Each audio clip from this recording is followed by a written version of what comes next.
हरिः ओम्।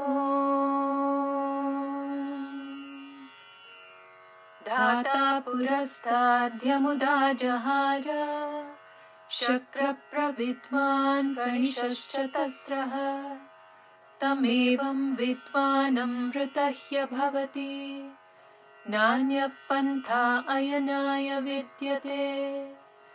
सहस्रशीरुषं देवं विश्वाक्षं विश्वशम्भुवम् विश्वं नारायणं देवमक्षरं परमं पदम् विश्वतः परमान्नित्यं विश्वं नारायणगुं हरिम् विश्वमेवेदं पुरुषस्तद्विश्वमुपजीवति पतिं विश्वस्यात्मेश्वरगुं शाश्वतगुं शिवमच्युतम् नारायणं महाज्ञेयं विश्वात्मानं परायणम् नारायणपरो ज्योतिरात्मा नारायणः परः नारायणपरं ब्रह्म तत्त्वं नारायणः परः नारायणपरो ध्याता ध्यानं नारायणः परः यच्च किञ्चित् जगत् सर्वं दृश्यते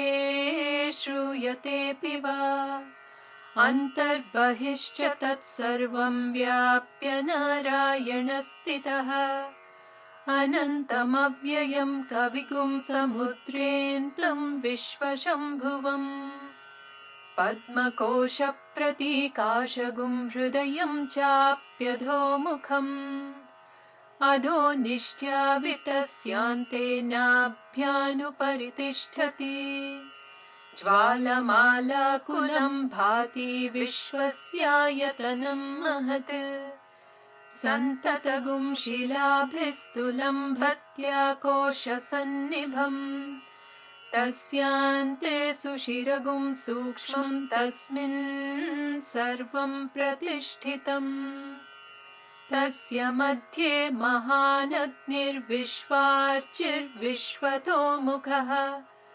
सोऽघ्रभुग्विभजन्तिष्ठन्नाहारमजरः कविः तिर्यगूर्ध्वमदश्यायी रश्मयस्तस्य सन्तता सन्तापयति स्वं देहमापालतलमस्तकः तस्य मध्ये वह्निशिखा अणीयोर्ध्वा व्यवस्थितः नीलतो यदमध्यस्था विद्युल्लेखेव भास्वरा नीवारशूकवत्तन्वी पीताभास्वत्यणूपमा तस्या शिखाया मध्ये परमात्मा व्यवस्थितः स ब्रह्म स शिवः स हरिसेन्द्रसोऽक्षरः परमस्वराट् ऋदुं सत्यं परं ब्रह्म पुरुषं कृष्णपिङ्गळम् ऊर्ध्वरेतं विरूपाक्षं विश्वरूपाय वै नमो नमः।